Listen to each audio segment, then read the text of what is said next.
Olá, graça e paz, tudo bem?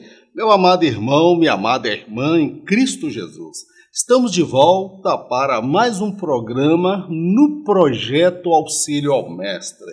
Para você que está chegando agora e não me conhece, eu sou o presbítero Mauro Lúcio e semanalmente estamos produzindo conteúdos para auxiliar os professores e professoras da Escola Bíblica Dominical. Hoje, no projeto Auxílio ao Mestre, nós estaremos estudando a lição de número 7. A Bíblia transforma as pessoas. Leitura bíblica encontra-se no livro em Hebreus, capítulo 4, verso 11 em diante. Procuremos, pois, entrar naquele repouso para que ninguém caia no mesmo exemplo de desobediência. Porque a palavra de Deus é viva e eficaz, e mais penetrante do que qualquer espada alguma de dois gumes, e penetra até a divisão da alma e do espírito, e das juntas e medulas, e é apta para discernir os pensamentos e intenções do coração. E não há criatura alguma encoberta diante dele. Antes, todas as coisas estão nuas e patentes aos olhos daquele com quem temos de tratar. Porque as armas da nossa milícia não são carnais, mas sim poderosas em Deus para a destruição das fortalezas, destruindo os conselhos e toda altivez que se levanta contra o conhecimento de Deus. E levando cativo todo o entendimento à obediência de Cristo, e estando prontos para vingar toda a desobediência quando for cumprida a vossa obediência. Na lição de hoje nós vamos compreender a mensagem da Bíblia, como a mensagem da Bíblia transforma as pessoas. Nenhum outro livro pode se comparar à Bíblia, porque ela, ao longo dos anos, gerou transformações contundentes em pessoas, povos, nações, tribos, culturas e línguas distintas. Agora, qual é a razão de tamanho sucesso e eficácia? Bem, nós podemos apontar algumas. Primeiro, ela é a palavra de Deus, foi idealizada por Deus, o Criador do universo. Segundo, esta palavra ela é viva e eficaz, ou seja, ela não é mera teoria. Elas são vida e todos aqueles que se rendem a ela experimentam a vida e ela surte efeito, ela gera mudança, ela gera transformação. A palavra ela penetra na divisão da alma e do espírito humano, meu amado, revelando, trazendo à tona os segredos mais íntimos e ocultos. Ela também anula todos os conselhos do mundo, com as suas ideologias, com as suas filosofias, com a sua forma de pensar. Ela torna os seus leitores também mais humildes, tanto diante de Deus, como diante dos homens e diante da própria vida. É sobre a Bíblia que nós vamos falar hoje, sobre a sua capacidade de transformar a vida das pessoas. A Bíblia é a palavra de Deus. A Bíblia, ela não somente contém a palavra de Deus, ela é a palavra de Deus ao homem, a palavra explícita de Deus. De Gênesis e Apocalipse, ela é a palavra de Deus, é a mente de Deus, é o Criador do universo, o Criador do homem, expressando o manual, o seu guia para a vida. Então, nesse primeiro tópico, nós vamos tratar deste assunto. A Bíblia é a palavra viva de Deus. Uma palavra que ela produz efeitos, não é uma palavra estática. É uma palavra que é vida e ela gera vida e transforma a vida daqueles que se sujeitam a ela. A palavra de Deus é viva e eficaz. Pela palavra de Deus, o homem pode se salvar ou ser condenado. Isso vai depender da sua relação para com ela. É a partir da palavra que as ações humanas serão julgadas. Ela julga a todos com justiça. É também eterna. A terra e os céus, eles hão de passar, mas ela permanecerá. É eficaz. Por mais que o homem a despreze, ela há de se cumprir conforme Deus a idealizou. A palavra de Deus, irmãos, ela é viva e eficaz.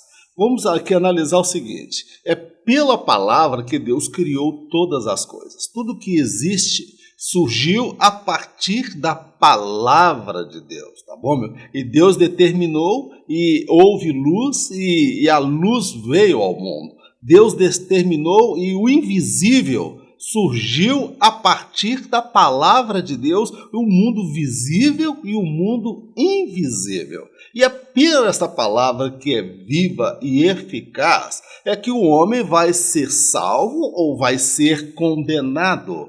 Então a palavra de Deus, ela é o critério para a salvação e para a condenação. Isto vai depender da forma como o homem vai interagir com a palavra de Deus. Porque tanto o que se salva como o que se perde tem o mesmo princípio de igualdade. O homem será julgado as suas obras pelo critério da palavra de Deus, porque a Bíblia está descrita de muitas práticas pecaminosas que conduzem ao inferno e à perdição, meu querido. E cada um será julgado pela palavra escrita. Então, aquele que diz não crer na Bíblia, despreza a palavra de Deus, um dia ele vai se deparar com o trono branco de Deus. E ele vai ser julgado por esta palavra que é viva e é eficaz. A palavra de Deus também, ela é eterna. Porque os céus e a terra hão de passar, segundo as profecias bíblicas. Mas a palavra de Deus, ela permanece para sempre.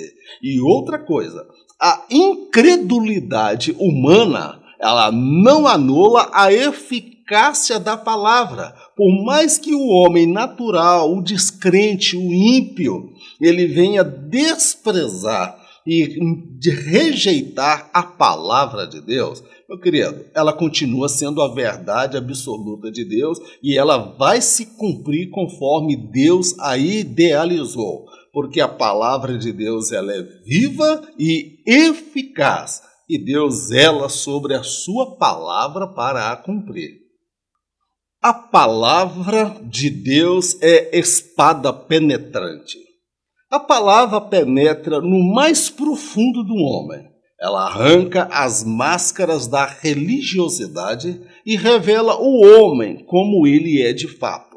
Diante dela, todos ficam despidos dos trajes do engano, tal como um espelho. Ela mostra ao pecador sua real condição diante de Deus, mas mostra-lhe o que ele pode vir a ser, caso a obedeça e se deixe moldar pelos seus preceitos eternos.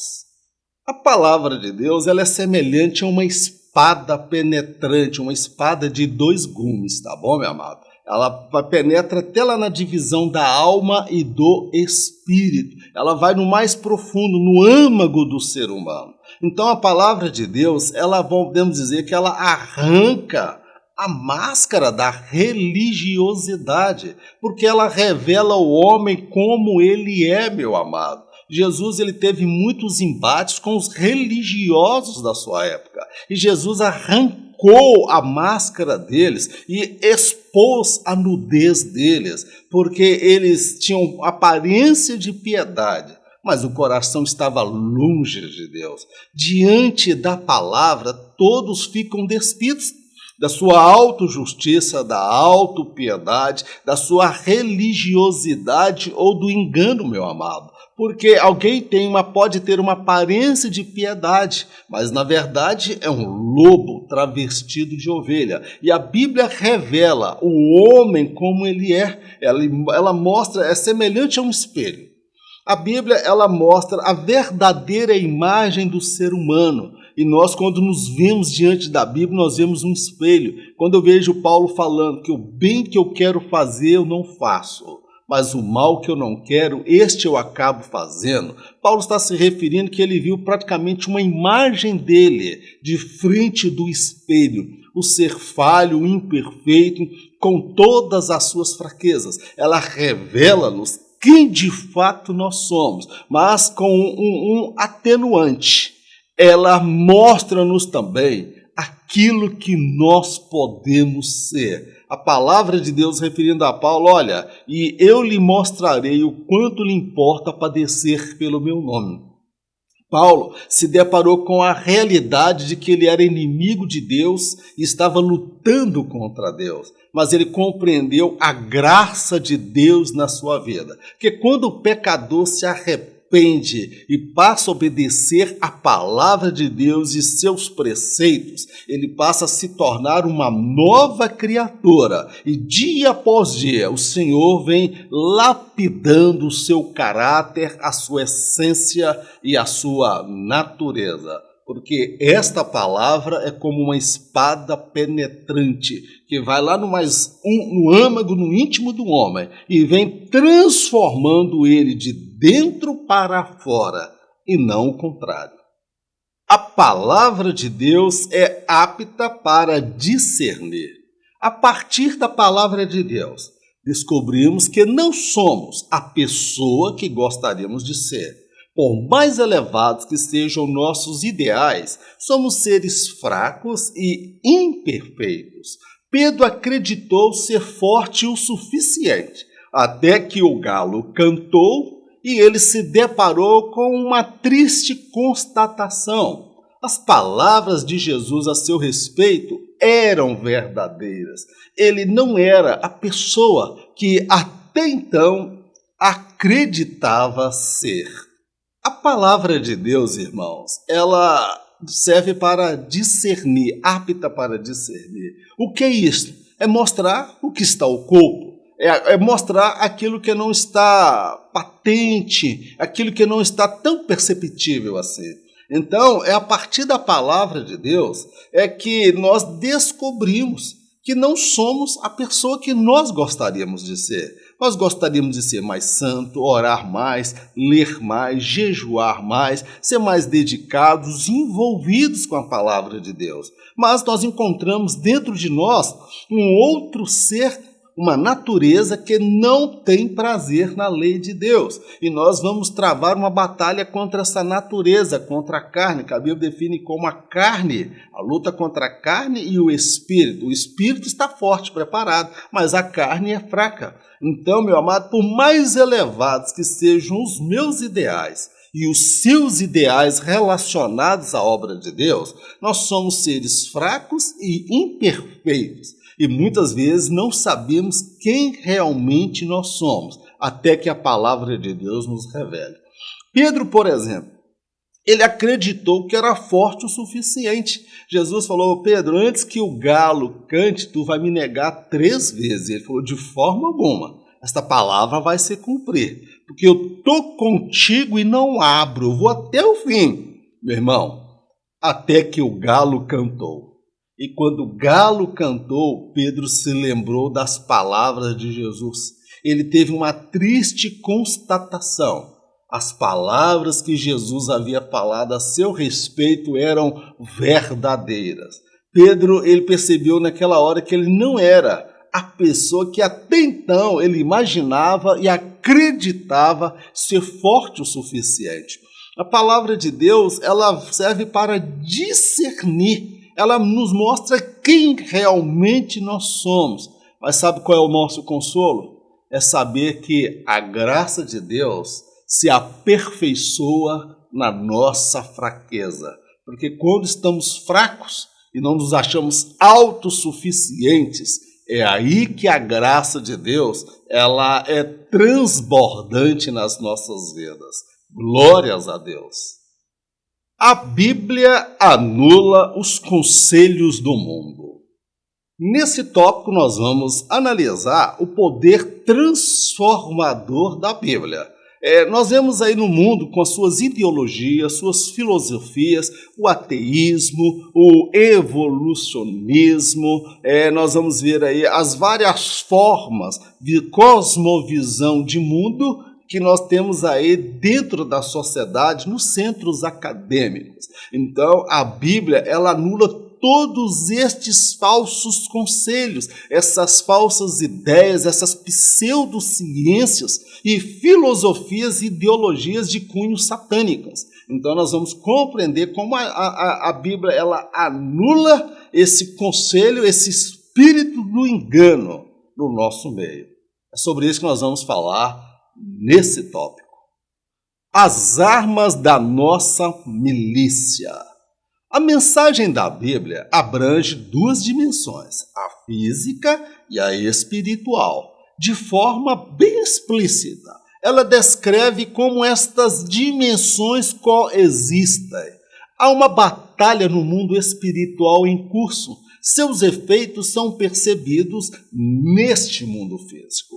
Tendo em vista esta realidade, o Senhor delegou autoridade à igreja e a instrumentalizou com armas capazes de aniquilar as obras do maligno. As armas da nossa milícia. Milícia fala de exército, forças armadas, forças treinadas, forças preparadas, tá bom? A mensagem da Bíblia, irmão, ela tem dupla alcance e abrangência. A Bíblia, irmão, a mensagem dela diz respeito ao mundo físico e ao mundo espiritual. A Bíblia descreve a batalha que há no mundo espiritual e como esta batalha, como esses dois mundos, o mundo físico e o mundo espiritual, eles coexistem, eles interagem, um vai interferir no outro. Eu posso, a partir do mundo físico, interferir no mundo espiritual. E o mundo espiritual pode interferir no mundo físico. No mundo espiritual, há uma batalha em curso, meu querido. O império das trevas vai fazer de tudo para destruir a espécie humana, para acabar com a igreja, para acabar com os salvos em Cristo, para cercear o nosso direito de liberdade de expressão, de servir a Deus e caminhar com Deus. Então, meu amado, essa batalha está em curso e os efeitos dessa batalha no mundo espiritual, eles são percebidos no mundo físico.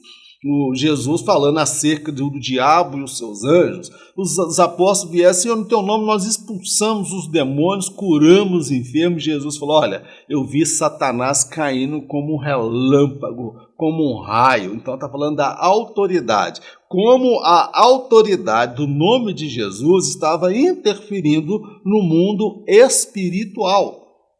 Um exemplo do mundo físico, do mundo espiritual, nós vemos naquele rapaz que era agressivo, o gadareno, que ninguém podia segurar, ele era o terror da cidade, não podia mais nem fazer velório, porque ele estava no cemitério atormentando, agredindo, batendo, e botando, espantando, metendo um verdadeiro terror naquela cidade. E aquilo ali era demônio, uma legião de demônios, meu amado. Então nós precisamos compreender como este mundo espiritual vai interferir no mundo físico. Então, tendo em vista esta realidade desta batalha, o que o Senhor Jesus fez? Ele delegou autoridade à igreja e a instrumentalizou com armas capazes para aniquilar as obras do diabo. É por isso que Paulo vai dizer que as armas da nossa milícia não são carnais. Nós não lutamos com escudo, espada, com míssil, com fuzil, não. Nós usamos a palavra de Deus, nós usamos a autoridade do nome de Jesus, a unção do Espírito Santo, a oração, o jejum, Meu querido, são armas poderosas, os dons espirituais, meu amado. São armas poderosas em Deus para aniquilar as obras do diabo. A destruição das fortalezas. Quando Adão e Eva desprezaram a palavra de Deus e acataram as astutas palavras do diabo, eles entregaram-no à autoridade deste mundo. Jesus, ao morrer na cruz, tomou a chave da morte e do inferno, destruiu as fortalezas do diabo e o expôs publicamente. Pela autoridade do nome de Jesus, a igreja aniquila as fortalezas do maligno e o reino de Deus avança cada vez mais. Quando Paulo faz uma analogia, dizendo que as armas da nossa milícia não são carnais, mas poderosas em Deus para a destruição das fortalezas, ele fala a partir da realidade do mundo da sua época, do Império Romano. Com o Império Romano se valendo do seu exército muito bem treinado e instrumentalizado, eles aniquilaram as demais nações, as demais fortalezas, cidades fortificadas, eles a conquistaram. Então, quando nós entendemos essa mensagem e compreendemos que quando Adão e Eva eles desprezaram a palavra de Deus lá do Jardim do Éden e acataram as astutas ciladas do diabo, eles entregaram a autoridade deste mundo nas mãos do diabo. Adão e Eva, Adão era o representante legal de Deus aqui neste mundo. Mas quando Jesus morreu na cruz e desceu ao inferno, meu amado, a Bíblia fala que ele tomou a chave da morte, ele tomou a chave do inferno, destruiu as fortalezas do diabo e expôs publicamente como o exército romano fazia quando vencia um exército. Ele despojou, tomou tudo deles e o expôs ao vitupério, ao vexame, publicamente diante de Deus, diante dos anjos de Deus, dos principados e as potestades. Jesus triunfou sobre o inferno, meu amado. Então, pela autoridade do nome de Jesus, a igreja, ela aniquila as fortalezas do diabo neste mundo. E, consequentemente, o reino de Deus vai avançando, meu amado. Então, Paulo estava falando dentro desta linguagem. O poder bélico do Império Romano, com seu exército totalmente treinado e com um poderio bélico muito grande, e ele conquistou e o Império Romano avançou. Assim também é com a igreja. A igreja, ela luta contra o império das trevas. E à medida que a igreja avança, o reino de Deus também vai avançando. Glórias ao nome do nosso Deus. A destruição dos falsos argumentos. O império das trevas atua em diversas frentes. Uma delas é no campo das ideias e filosofias. Dentre estas estão o ateísmo, o evolucionismo, o relativismo, o gnosticismo, a ideologia de gênero e tantas outras. A mensagem da Bíblia é tão avançada e tão poderosa que diante dela não se sustentam nenhuma ideia ou pensamento que se levante contra a verdade de Deus. A palavra de Deus, meu amado, ela é tão poderosa e a sua mensagem é tão avançada que alguém pensa que a Bíblia é um livro antiquado que ficou lá no passado com histórias de milhares de anos. Meu amado, nós vamos compreender o seguinte, que no mundo espiritual, o império das trevas milita em diversas áreas. Uma das áreas que Satanás sempre investiu e tem investido muito nos nossos dias, meu amado, é no campo das ideias. o campo das filosofias, do pensamento, das ideologias. Dentre estas muitas filosofias que nós apontamos até de cunho satânico, cuja fonte, a inspiração é satânica, está o ateísmo, a crença na existência de Deus. E se Deus não existe, o diabo também não existe, o inferno não existe, o céu não existe. E também não existem os valores morais e éticos. Para que valores morais se Deus não existe? Outra filosofia que nós temos aí é o evolucionismo. Por incrível que pareça, é travestido de ciência. Mas não é uma ciência, é uma forma de ver o mundo, é uma visão, é uma forma de interpretar o mundo físico. Eles acham que é fruto de uma evolução, meu amado.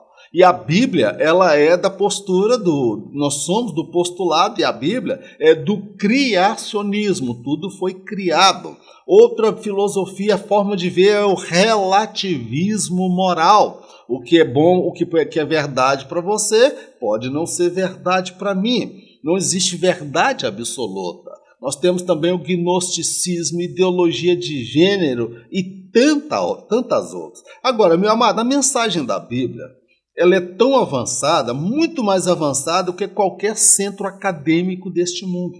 Se você juntar todo o saber, todo o conhecimento humano, meu amado, não é tão avançado, tão poderoso como a mensagem da Bíblia. Porque a mensagem da Bíblia é tão poderosa, meu amado, quando nós fazemos uma comparação, uma análise da verdade bíblica e da verdade do pensamento, da filosofia humana. Muitas delas nós temos aí o comunismo, as ideias de Karl Marx, meu amado, aquelas inspiração que ele teve são satânicas, meu querido. Nós vamos compreender, assim como os apóstolos escreveram inspirados por Deus, Satanás também inspirou os seus heróis, os seus apóstolos, podemos dizer, os seus representantes, meu querido. Então a mensagem da Bíblia, ela é tão avançada e tão poderosa que ela vai anular todo e qualquer pensamento, ideologia, filosofia de cunho satânica que se levante contra o pensamento e contra a verdade de Deus. Porque a verdade de Deus revelada na Bíblia, ela é muito, mas muito superior às filosofias, às correntes de pensamentos, às ideologias e filosofias humanas. E diante destas filosofias, a Bíblia sobrepõe e supera a todas elas. Amém, queridos? Glórias ao nome do nosso Deus. A destruição de toda a altivez.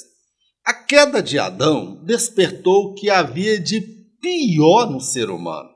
Este afastou-se de Deus e se mostrou altivo demais para reconhecer os próprios erros. A pregação do Evangelho é a resposta de Deus à soberba humana. Através dela, o homem é salvo de seus pecados e de sua inimizade contra Deus. O Evangelho é o poder de Deus para salvar o homem caído. Quando se fala aqui da destruição de toda a altivez, meu amado, o que acontece? O homem, Adão, quando caiu lá no Jardim do Éden, ele acabou despertando o que havia de pior no ser humano, que era a altivez, arrogância, prepotência e insolência. O homem se afastou de Deus e ele se mostrou altivo demais para reconhecer os seus próprios erros, meu amado. Então nós vamos ver Caim incapaz de reconhecer seus erros e todas as gerações seguintes. Então ali o homem se afastou de Deus. Mas através da pregação do Evangelho, alguém pode falar, o Evangelho é coisa de gente cafona, o Evangelho fala de um Cristo crucificado, que morreu como um criminoso numa cruz, no madeiro. Meu amado, aprove a Deus alcançar o mundo com toda a sua filosofia, ideologia, a sua sabedoria, conhecimento, através da loucura da pregação do evangelho do Cristo crucificado.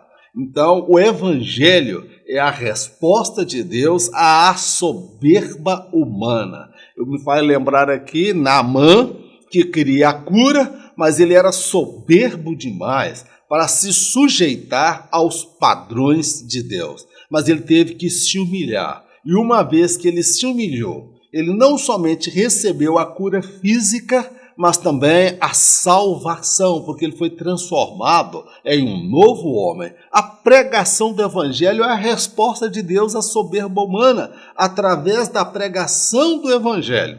O homem, ele é salvo dos seus pecados e da sua inimizade contra Deus. Então, o evangelho é o poder de Deus para salvar o homem caído da sua altivez, da sua arrogância, da sua petulância.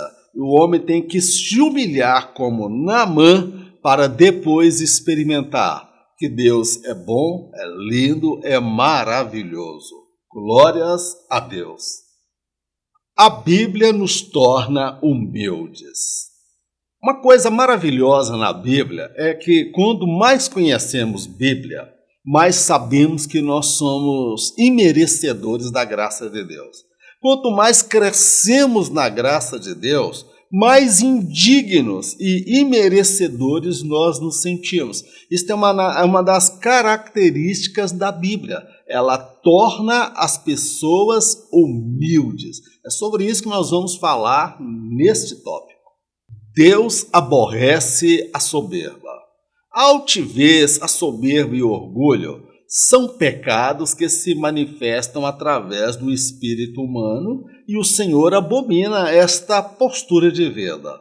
Vale ressaltar, o querubim ungido arrastou com ele uma boa parte dos anjos. A soberba e o orgulho foram achados nele. A soberba de Saul fechou todas as portas que a graça lhe havia aberto. Ele se tornou um terrível inimigo de Deus. A soberba é um pecado que Deus não tolera, meu amado. A soberba, a altivez, a presunção, a petulância e o orgulho são pecados que se manifestam através do espírito humano, meu amado. Então Deus, ele abomina. É um pecado abominável aos olhos de Deus, a soberba, o orgulho e a altivez, tá bom? E sobre a soberba, nós vale lembrar aqui o seguinte, que o querubim ungido, que era Lúcifer, no coração dele foi achado o quê, meu irmão? O orgulho. E ele conseguiu arrastar uma boa parcela dos anjos, tá bom? Uma terça parte dos anjos, porque no coração dele encontrou o quê? O orgulho e a soberba foram achados no coração dele. Agora, o primeiro pecado universal na história é o pecado do orgulho, da soberba, da altivez. É por isso que Deus abomina, tá bom? É aquelas pessoas que não se humilham, não se sujeitam às autoridades, são cheias de si. Nós vamos olhar, por exemplo, em Saul. A altivez, o orgulho, a soberba de Saul fechou todas as portas da graça que haviam se aberto para ele.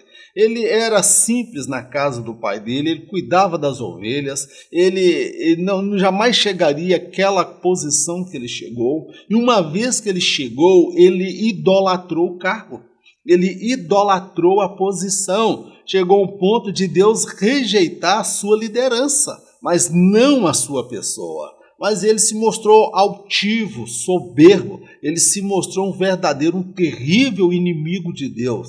Quando o profeta diz que Deus havia achado um homem segundo o seu coração, a intenção de Saul era de matar este homem.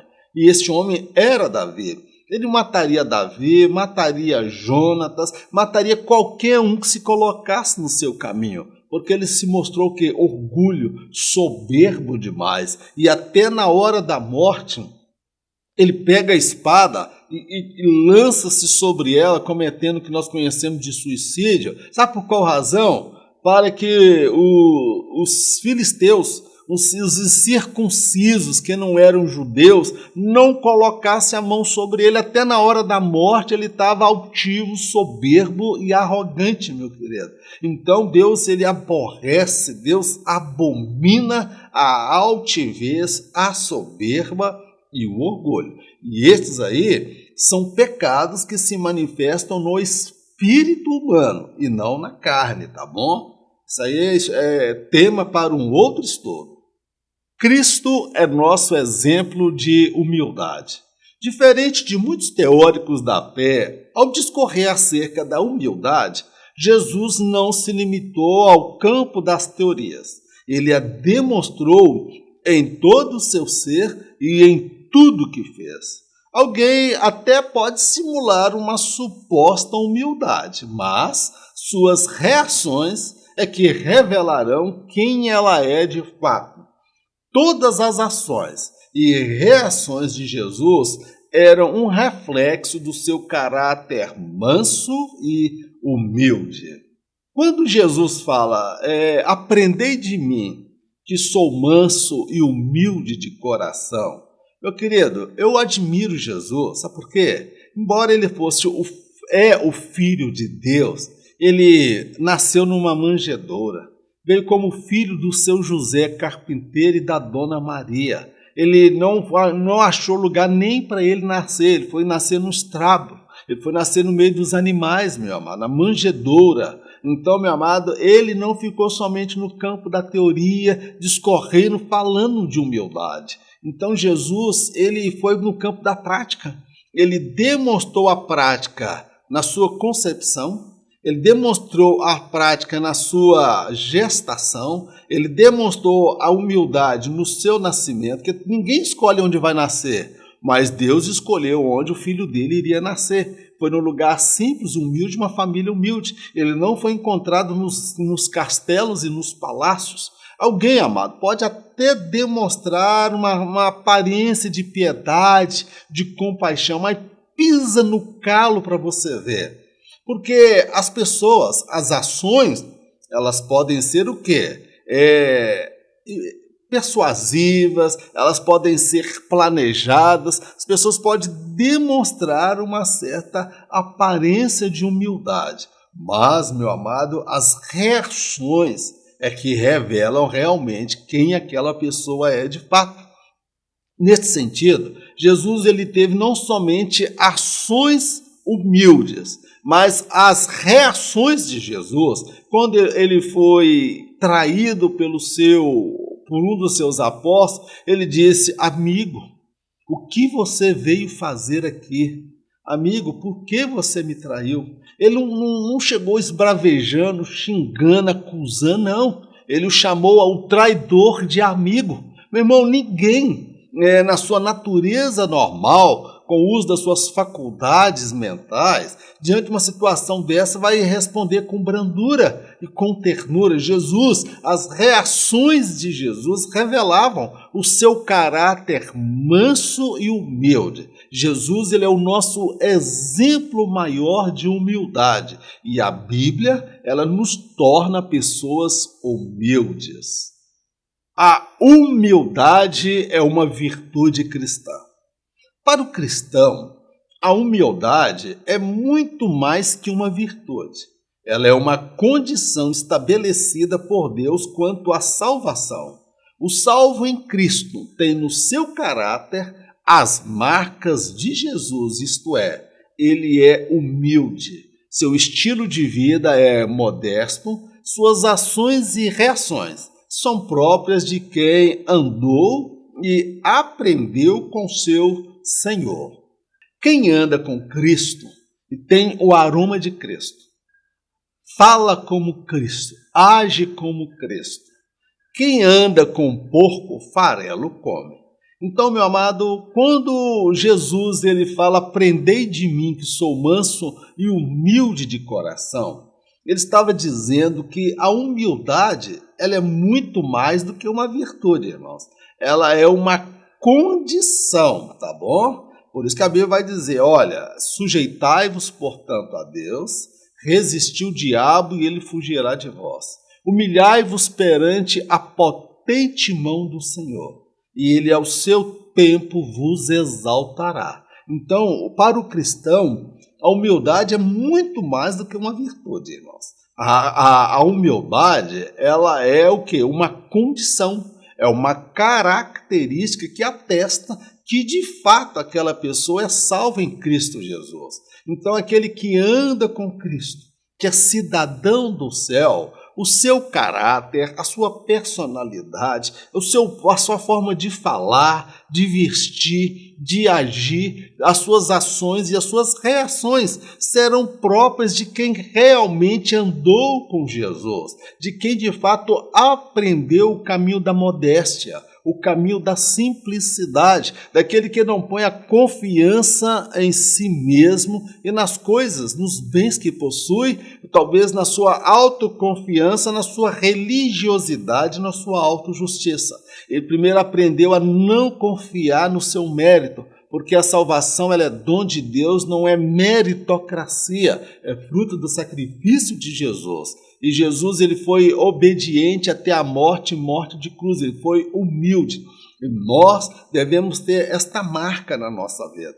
Meu amado, eu posso demonstrar uma aparência de humildade aqui, mas é quem convive comigo, a partir das minhas reações e das minhas ações, é que vão para saber se de fato eu sou humilde ou se eu estou vendendo uma imagem daquilo que eu não sou, tá bom, meu amado? Meu querido, encerramos aqui a ministração desta aula de hoje. É uma lição muito rica.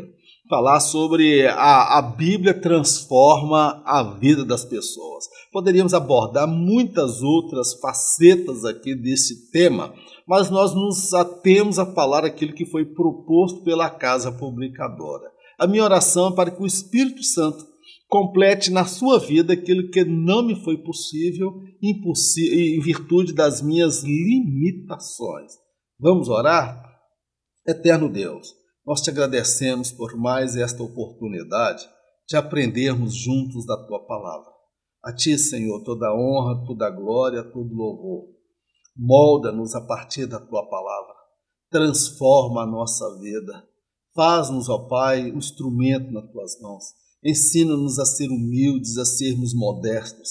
Ensina-nos na sabedoria da tua palavra, anular, desfazer todo conselho satânico, toda inspiração demoníaca.